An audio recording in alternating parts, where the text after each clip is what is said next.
Beaucoup de personnes se demandent s'il est important de s'associer à quelqu'un dans le business.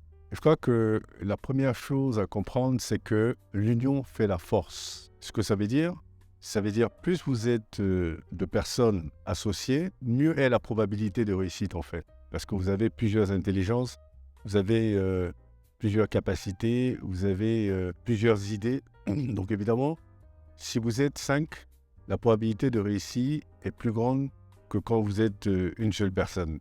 Donc, la question de savoir si on doit s'associer, la réponse c'est oui. Il est préférable de s'associer pour pouvoir avoir plus de chances de réussir dans un business. Ceci dit, il s'agit de savoir avec qui on s'associe. Parce qu'évidemment, la multitude peut faire aussi défaut quand vous ne choisissez pas bien vos partenaires. Et donc, il y a des critères de choix de ces partenaires. Et ces critères-là ne sont pas l'amitié. Parce que l'amitié, ce n'est pas un critère de choix d'un partenaire pour être un associé business. Le premier critère, c'est que vous ayez la même vision du projet que vous voulez justement mettre en place.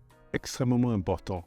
La même vision, être dans le même état d'esprit, comprendre de la même façon les enjeux du secteur d'activité dans lequel vous voulez entreprendre, avoir les mêmes aspirations quant aux résultats que vous recherchez et aussi avoir le même code éthique en réalité. C'est-à-dire qu'il ne faudrait pas que vos partenaires ou votre partenaire ait un différent code d'éthique que vous, sinon évidemment vous finirez par ne pas vous entendre. Ça ne veut pas dire que vous devez vous entendre sur tout, vous pouvez avoir des divergences, mais votre capacité à trouver des compromis va être fonction de votre capacité à voir les choses de la même façon. Donc évidemment, l'approche peut être différente, mais si la vision est la même que l'approche pour atteindre les objectifs, les approches sont différentes, évidemment, la probabilité de trouver un consensus ou des voies de conciliation sont beaucoup plus importantes que si vous ne voyez pas la chose de la même façon, si vous n'avez pas la même vision. Parce que vous pouvez avoir la même vision et une approche différente. Vous pouvez pas avoir une approche différente et arriver à une vision commune si vous ne pouvez pas trouver des consensus et des compromis. Donc le choix du partenaire est extrêmement important.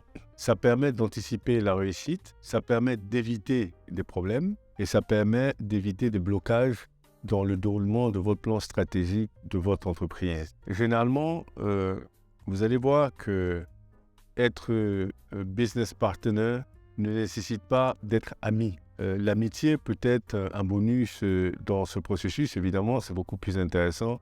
Si en plus d'être partenaire, vous partagez des affinités personnelles et que vous vous rencontrez très souvent en dehors du travail, ça vous permet peut-être d'affiner les choses. Mais il est premièrement nécessaire d'avoir des partenaires, si c'est possible. Par contre, il est extrêmement important de choisir les partenaires.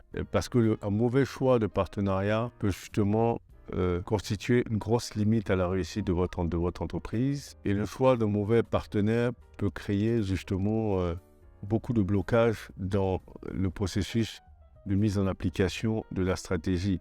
Que ce soit la stratégie de communication, la stratégie de vente, la stratégie d'acquisition des marchés. Donc, il est extrêmement important de comprendre toutes ces règles-là avant de choisir votre partenaire, votre associé en business. Mais il est important de comprendre que plus vous êtes nombreux, mieux c'est. Évidemment, quand je dis nombreux, c'est dans un nombre que vous êtes capable de gérer aussi. Il ne s'agit pas d'être sans associés opérationnels, parce que vous pouvez avoir des associés dormants qui ne sont pas dans l'opérationnel, mais qui contribuent. Et s'ils contribuent, c'est qu'ils ont un mot à dire. Donc, dans tous les cas, vous aurez affaire à eux de toute façon. Donc, il est extrêmement important, surtout quand vous commencez, d'avoir des associés, mais en nombre limité, en nombre raisonnable, où vous pouvez avoir des discussions, des débats, et arriver à des consensus. Et d'ailleurs, avant de signer le pacte de partenariat, il faut que vous arrivez justement à avoir suffisamment de discussions pour que le projet soit un projet commun.